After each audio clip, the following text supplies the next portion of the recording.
Thanks to my buddy Joe Kuhlman, my book, my memoir, is available on Audible because he recorded me reading it.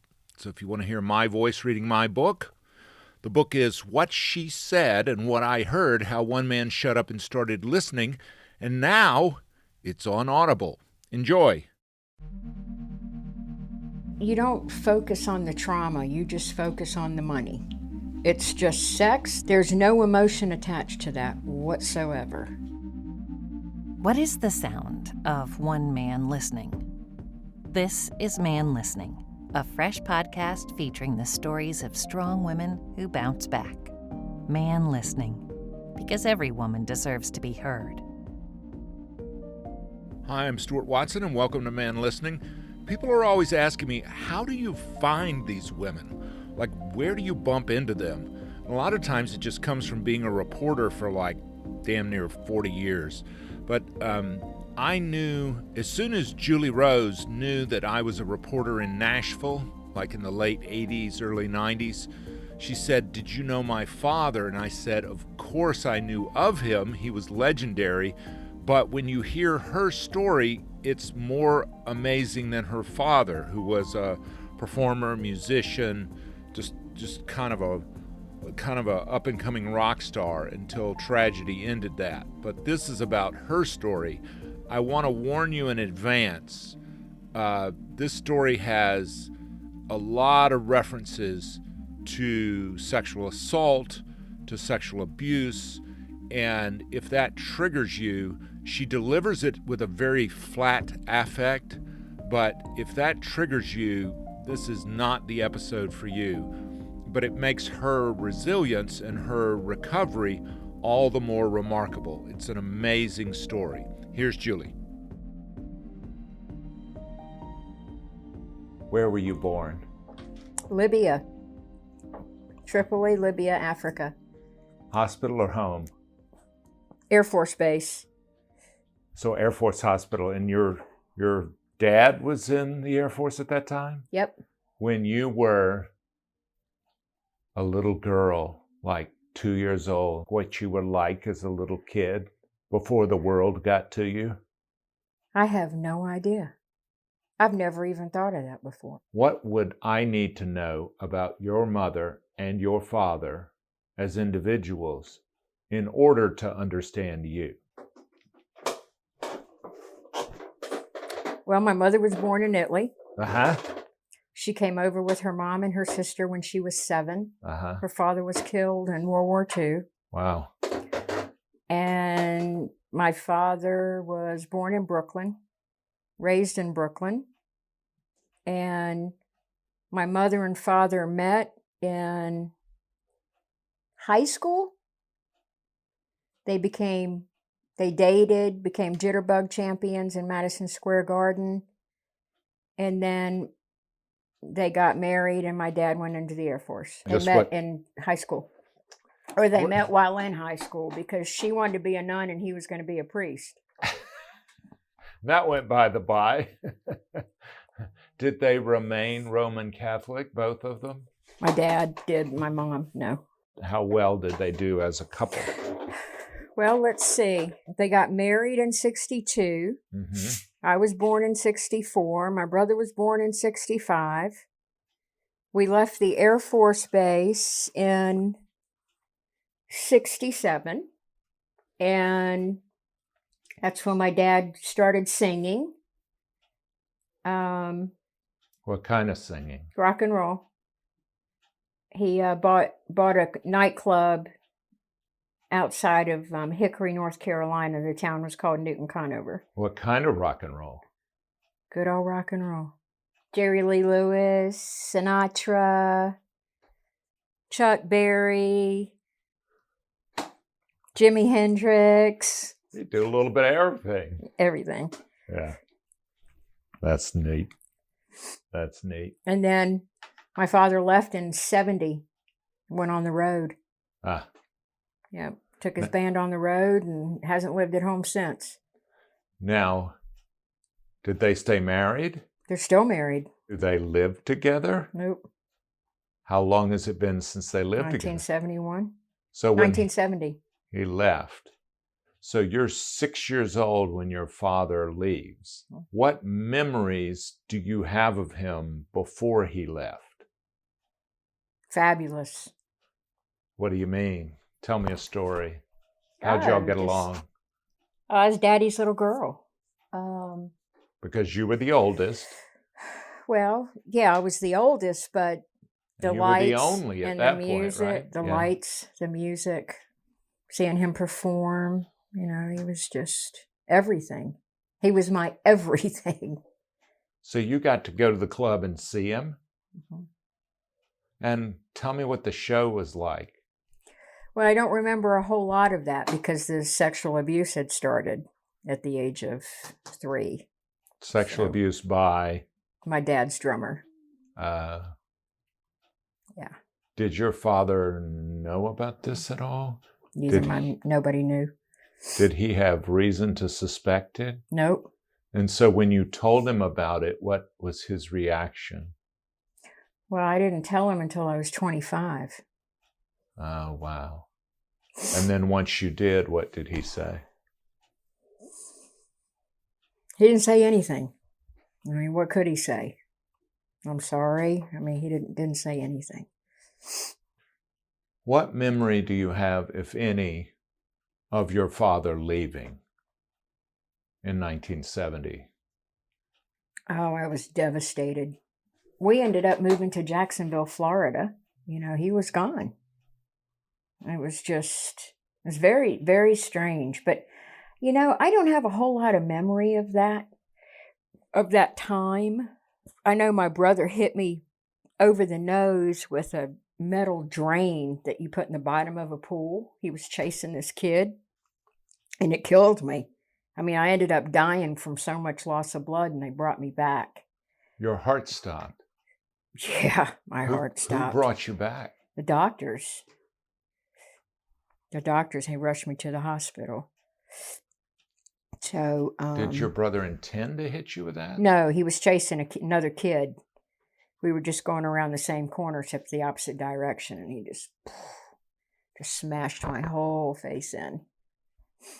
And it was my mom and dad's anniversary, so my father was in the area, and when I came to, my mom and dad were standing there in the hospital, and they gave me this little. It was a little poodle. It was a gold poodle that had a fuzz on it.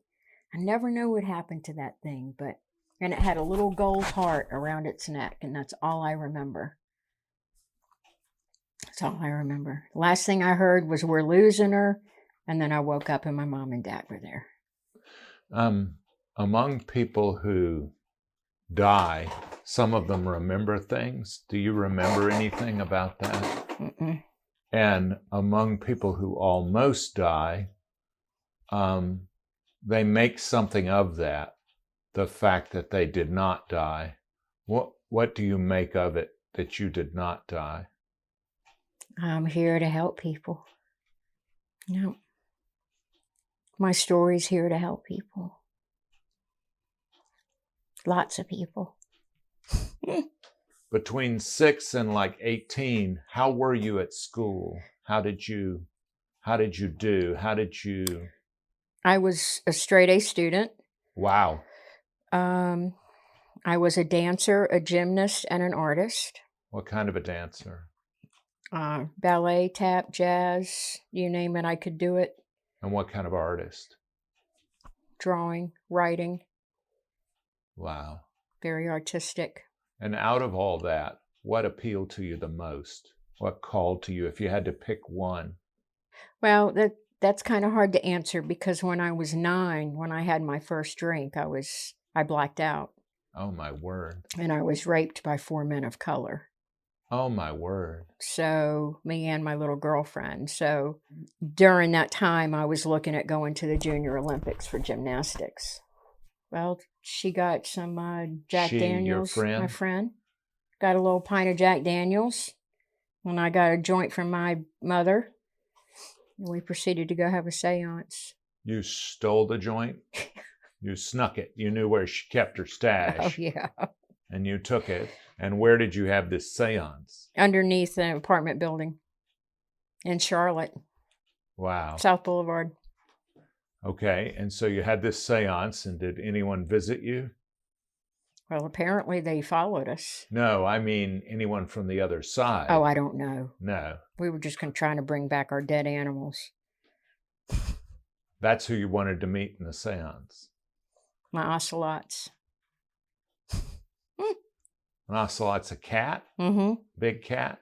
Well, It's like a bobcat. yeah, but their spots are amazing. Yeah, they're really endangered now. Wow. And we had a kinkajou, which is like a honey bear, about tore my father's arm off. They're cute, though. God, are they cute. Yeah. What's a kinkajou? You'll Google it. Okay. It's like a little honey bear. So you're 9 years old and you're drunk and high, having a seance. Well, we blacked out. And when you came to, where were you? We were underneath there, and the light was coming in, which we had closed off.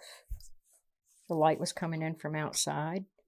So we knew that somebody had been in. And when I looked at my friend, she was covered in blood, and so was I.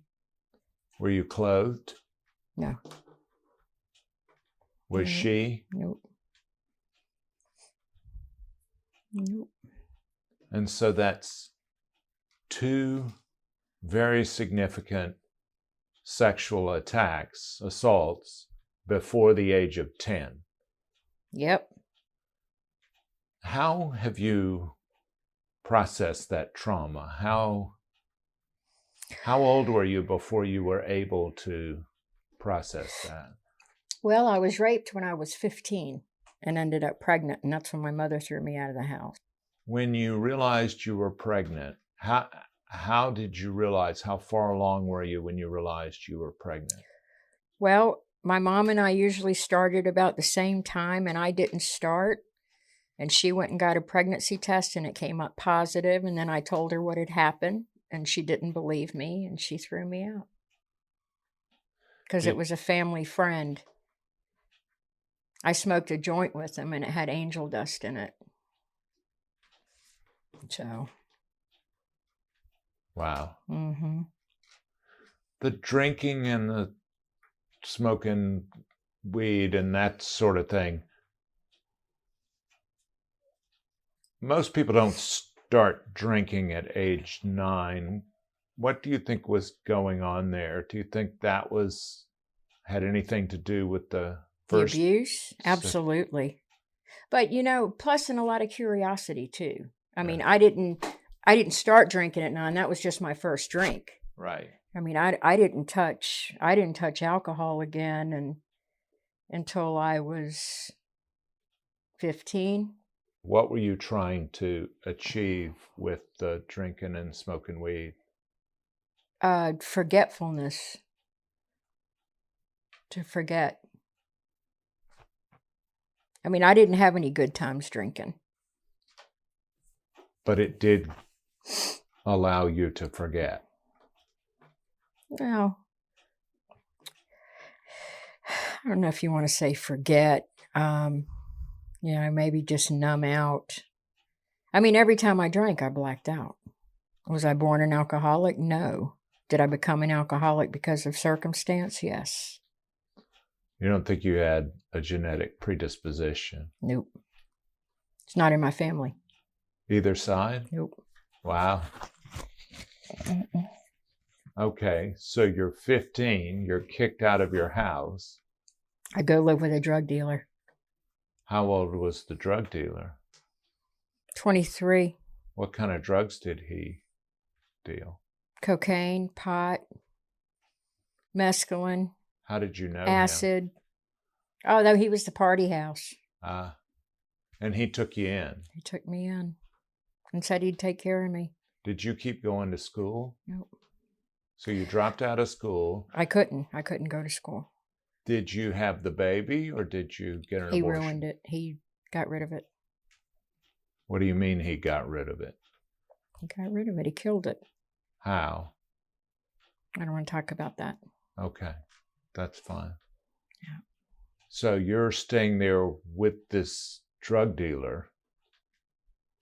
Did you get along with him? He kept me shackled for 2 years. Physically, like handcuffs? Mhm. Was it handcuffs or a zip tie? In a box. In a box? Mm-hmm. What do you mean? A cardboard box? No, it was a wooden box that was built underneath the bed. So this was not a guy who was giving you a free place to stay. Mm-mm. This was a guy who basically kidnapped you. Kidnap, torture. Yep. 2 years. I am so sorry. No,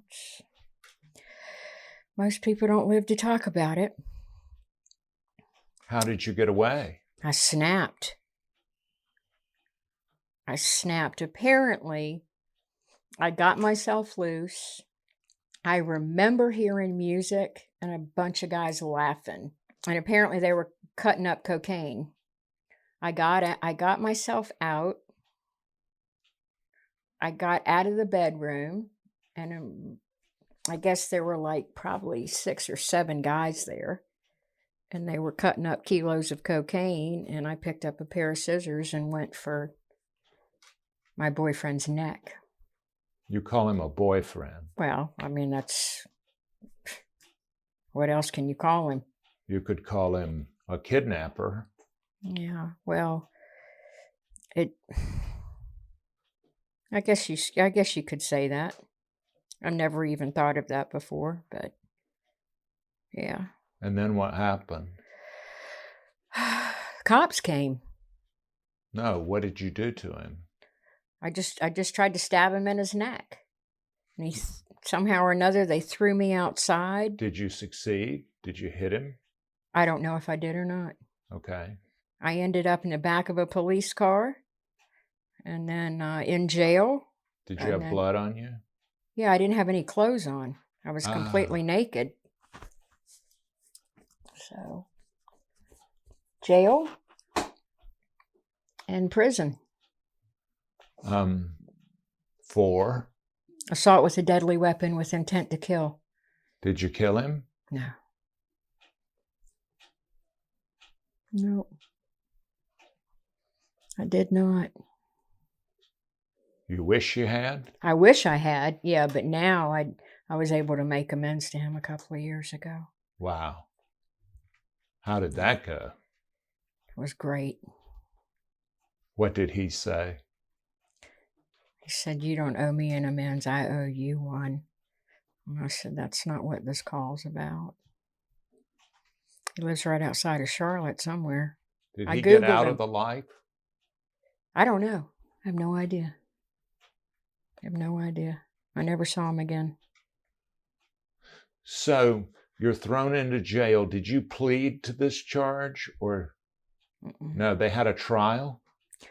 No, they sent me for a pre-diagnostic evaluation, whatever that means. Yeah. And? What did that find? I have no idea. All I know is I got out, I don't know, 9 months later. I went to live with my dad. That didn't work out either. Wait a minute, though. You got out after 9 months in prison? Mm-hmm. So where did you do your time? Raleigh. At the women's prison? 1034 Bragg Street. Well, you had to plead if they sentenced you. They sent me there for what they call a pre-diagnostic evaluation. Oh, so that wasn't a sentence. They did not sentence me, but it was still doing time. What was the result of that evaluation? I have no idea. Did they diagnose you as having substance use disorder? That was never mentioned. Did anybody mention PTSD? Nope, that was never mentioned. Did you tell them about the sexual assaults and the kidnapping? Nobody ever asked. But did you volunteer that? Who was I going to talk to? that might explain the attack. If you Nope. said I was chained in a box No. under a bed. Mm-hmm. God, it's a wonder you ever got over that. Well, you don't get over it. You just get through it. Okay. All right. So you get out and you do what? I went to New Rochelle to live with my dad. New York. And how was that? Was he still performing? Mm-hmm. He was. He was still playing. Mm-hmm. And how did it work out living with him? It didn't. I stole the neighbor's car and came back to Myrtle Beach. Did they prosecute you for that? They arrested me coming into Myrtle Beach city limits, but the guy dropped the charges, so they let me go. And you would have been how old then? I was 18. Okay. So you would have been a majority then. That could have been serious, but you probably weren't thinking about that. No. Yeah. Were you drinking or using at this time? Yep. So it was under the influence. Oh, yeah. And what'd you do in Myrtle Beach? Strip. Had you ever done that before? No, but I was good at it. What was it like? Don't remember. You were blacked out? Smashed. Real, all the time? Yeah. But you made good money? I guess I did. Yeah. I mean, I don't remember that whole period. Where did you live? I don't know. I have no idea where I lived here. I've often driven around and wondered, but it just hasn't. Do you know the club? No. You don't even remember the club? No, I don't even think it's here anymore. Yeah. And then how long did you do that? Several years? No. I was here, I think, maybe not quite a year. And then I called my mom and she sent me a bus ticket and I went back to Charlotte. Yeah. I was a wreck. And how was it living with your mother? Horrible. Didn't get along with her either. No, I couldn't hold a job. Everybody said I had attitude. I had a problem with my attitude. It's like, no, I don't. Did the people who said you have a problem with your attitude know about this lengthy history of sexual assault? No, these were employers. No. So what kinds of jobs did you try to get? Waitress, hostess, hotel. Didn't go banquet. back to stripping? No. Because I got into the escort business. After I got sober the first time, I went into the escort business. How old were you? 23. And how did you get involved in that? My girlfriend, who I'm going to see on Sunday. Is she clean and sober now? Yeah, she lives in Syracuse, but right now she's in Folly Beach with her mom. So I'm going to go down on Sunday and spend the day with her. Y'all have history. Whew.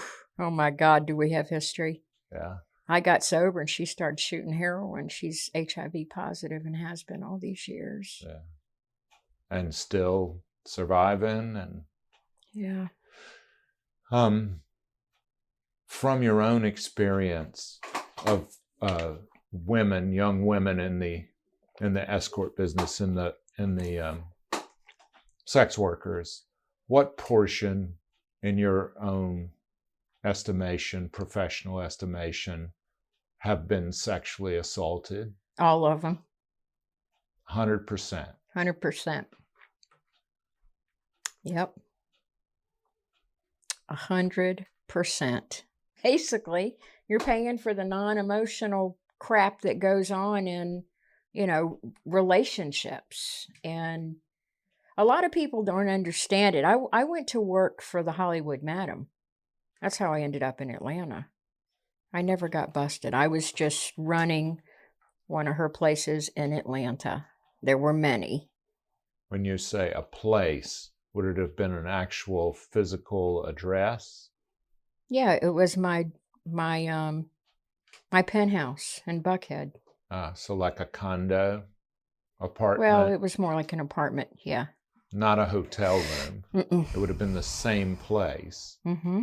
And so there would have been, I guess, a series of women who worked through that place. Yeah, depending on what they were looking for. And did you live in that place? Mm-hmm. Was that where your toothbrush was? Mm-hmm. Okay, so you were like a worker, or were you like Both. a mini madam manager?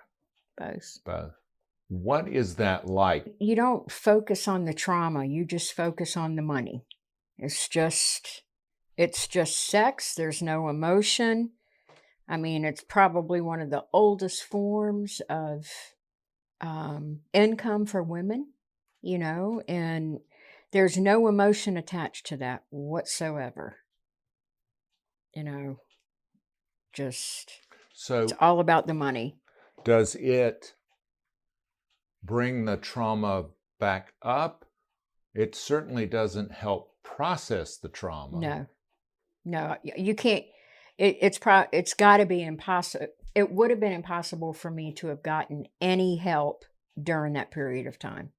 Because I was sober. Because of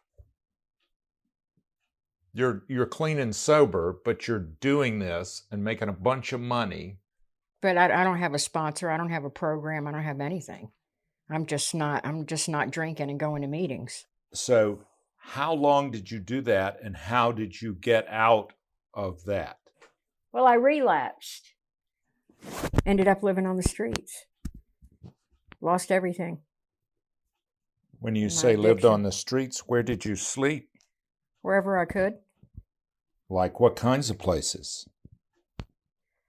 Well, I mean, sleeping in cars, going home with men to have a place to sleep. I mean, you know, just it's a horrible existence. And what kind of drugs did you use? Everything but heroin. How were you able to escape that? I called somebody, Who? a guy that I met in Charlotte who lived in Atlanta, How'd you know him? in an AA meeting. Oh. And what did you say? Come get me. And did he? Yeah, he did. And do you still know this person? He died. Oh. He died drinking and driving. Oh my God. So he relapsed, but he saved you. He sure did. And what did he do? Did he meet you? Yeah, he came and picked me up. Where were you at the time? Down Peachtree Street. And so he picked you up right on the street corner in Peachtree? And paint me a picture. What did Julie look like? What was she wearing? God. What was she? Julie How was your wearing, hair? It was permed. It was out to here, what hair I Frizzy? had left. Curly, kinky. I was all of maybe 80 pounds. I had on a push-up bra, black bicycle shorts, this real colorful little jacket, and white thigh-high boots. That's a picture. That's the picture. But you looked sickly. I was sick. Yeah. Yeah, I mean, I was sick. Did you eat? And when he took me to his house, I did. Yeah. He washed my clothes, and I took a shower and went to bed. And next morning, he took me to a meeting. And that's when Elton J gave me my white chip. And where was that meeting? Triangle. I know where that is. The Triangle Club. Yep. December 12th, 1991. How did you stick and stay? How did you... Well, during that time, there were several AA clubhouses that you could sleep in. And that's what I did for 2 weeks. I just went from clubhouse to clubhouse, and, you know, the NABA club fed you, you know, the Triangle Club would feed you, so. And then I ended up in Sandy Springs, or Dunwoody, which is just north of Atlanta, and I met this guy who, you know, had an extra room so he gave me a place to stay, and 8111, which is where I got sober, was walking distance from his apartment. That started my journey. So you stayed with him for a while. Yeah, I was there about a year and a half, I guess. And did you get a sponsor? Yeah. And did you work steps? No. No. No, I heard a woman say she shot and killed her first husband, so I asked her if she'd be my sponsor. Do you know where that woman is now? I have no idea. She joined the Renaissance Festival. Which is kind of like being a deadhead. She fell in love with some guy, and that's what they ended up doing. She left. She sponsored me for a couple of months, and then she left, and then I got another woman to be my sponsor, and then she drank after 8 years of sobriety, and then I got a man to be my sponsor, and Lou helped me with step 2 and was killed in a car wreck 6 months later. It's like people show up when they're supposed to show up. Yeah. What do you make of that? Different people say different things when people show up and then they're taken from us. What do you make of what happened to Lou? When there's a lesson to be learned, or when you can't learn from that person anymore, or both. And what I learned is that he wasn't my higher power. He's just the guide. He was wonderful. God, he was a great man. Yeah. And then I met the man who was going to be my first husband, How'd Rick. You meet him? He pulled up at 8111 in a white convertible Porsche. And you said, that looks good. That's pretty spiritual. It's not my Prince and the White Horse, but the damn white Porsche will do. Serious business. Yeah. Yeah. And you said, well, hello. Yep. How long after you met him did you get married? 5 years. Dated for 5 years. Did you live with him? Mm-hmm. Yeah. Yeah, before we got married. About a year before we got married. Do you still love him? You know... Did you ever love him? No. No. It wasn't like the love like that I have for my husband today. Yeah. It was, he took care of me financially. I took care of him emotionally. And I knew that if I ever got sick, he would be able to take care of me. And that, looking back, that was, the houses and the cars and the clothes and holy mac. It was amazing. Yeah, I'll say. But empty. Yeah. It sounds like a transaction. Well, a it deal. was a Cinderella story, basically, is what it was. Yeah, but it doesn't sound like love. It sounds like I do this for you, you do this for me. It works out for everybody. That's exactly the way it was. Yeah. Yeah. Yeah. So how did that fall apart? I just woke up one day and, he was snorting cocaine off my jewelry bench in our house. And I'm thinking... he relapsed. Oh, yeah. He couldn't stay sober. He kept relapsing. He wouldn't come home at night. I didn't know if he was with men or women or both. Mm. When you're a sex addict, then that's one of the hardest things to recover from. And, and like I said, he married my best friend. So, and I have no idea where they are today. I have no idea. I know he filed bankruptcy. So your ex-best friend. Oh, yeah. Because that ruined that relationship. Yeah, but, I still care about both of them deeply. I really do. I hope that they're happy. And, I had all that stuff on the outside, but on the inside, it was just so empty.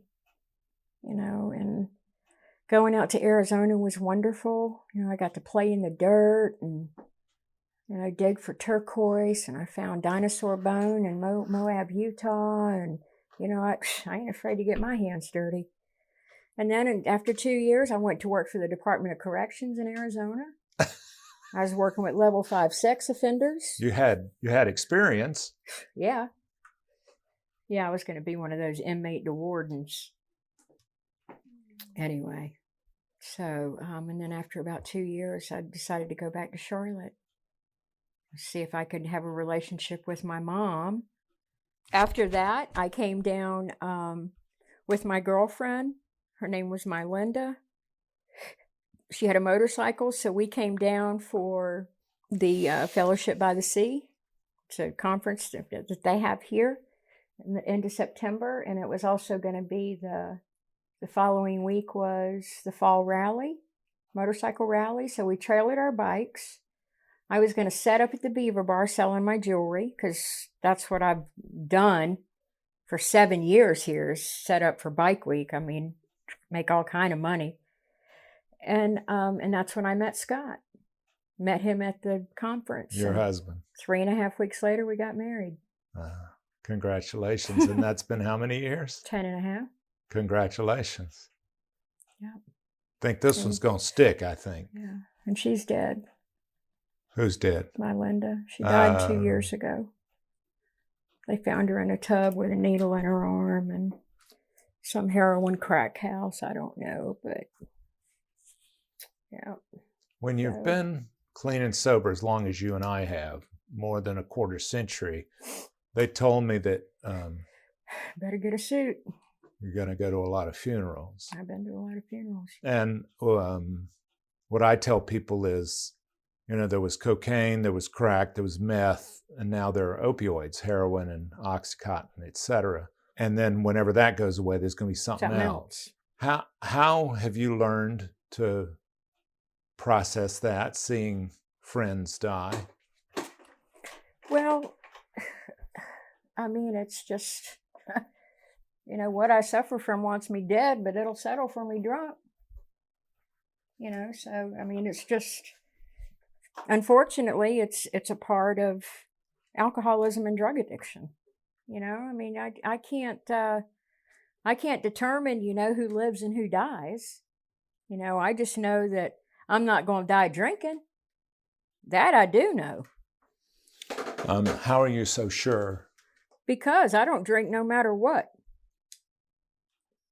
And I tell myself that every day, all day long. You seem to have something that is working for you, even during COVID.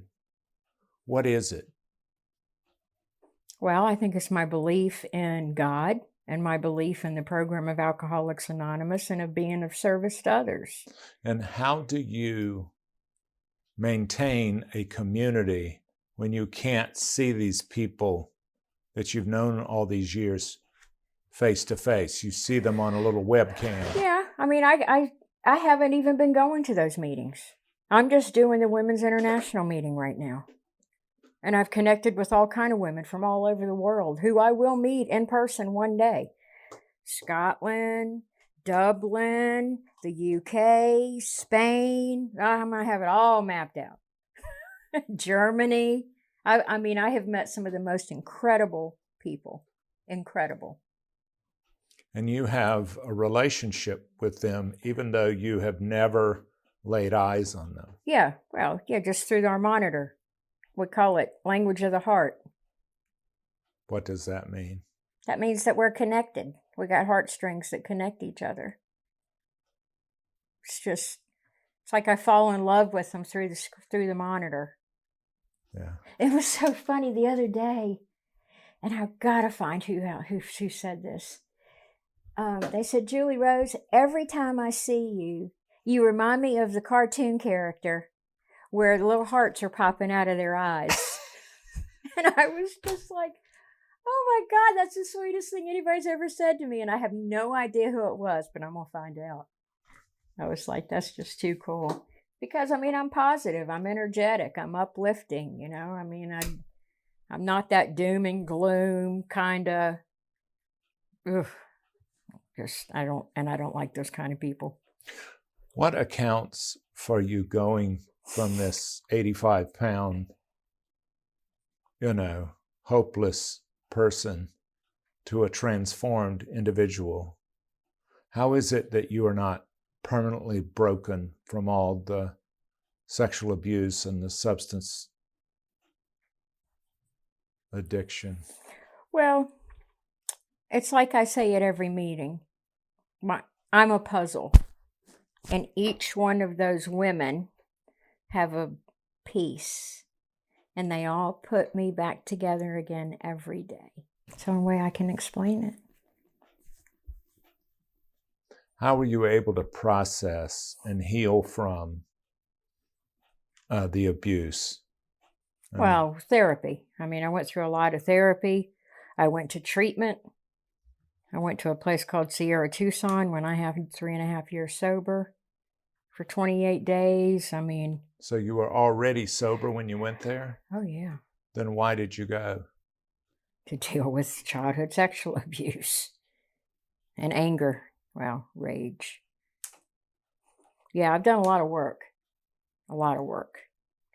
And there's been a lot of acceptance there. There's been a lot of forgiveness there. And, you know, I don't want to be a walking time bomb that's going to explode any minute on somebody.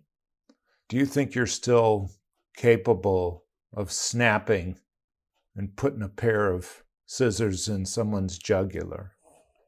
I hope not.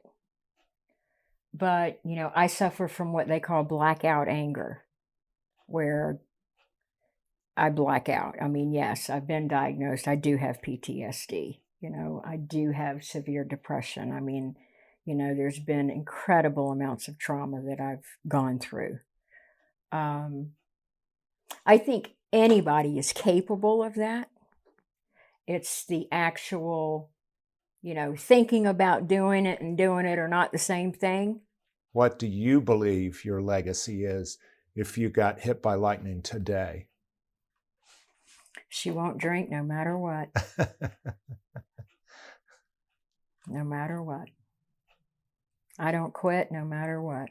The woman in Dublin and the woman in London and the woman in Spain, what would they say about Julie Rose? Bright, positive, loving, caring, available, grateful, blessed. I mean, they could go on and on and on. That's exactly what they would say and do say. And when you hear them say that, can you take that in? Absolutely. I love it. Because it's true. It's true. I mean, I have a lot of love to give, you know, and I care about these women. Can I save them? No. Can I help them all? No. But I can show them what I've been given, which is the big book of Alcoholics Anonymous. And that's what I'm doing Saturday. Yeah. You strike me as a transformed human being. That's a good, yeah. There's definitely been transformation. That's a good word. Yeah. Miracle could be another. Someone who has had another Psychic. life. Oh gosh, yes. An entire psychic change. Yeah. I agree with that. I mean, I love my life today. I do. I love my life. I honor your journey. I value your time. And I thank you for sharing it with all of us. Me too. Thank you.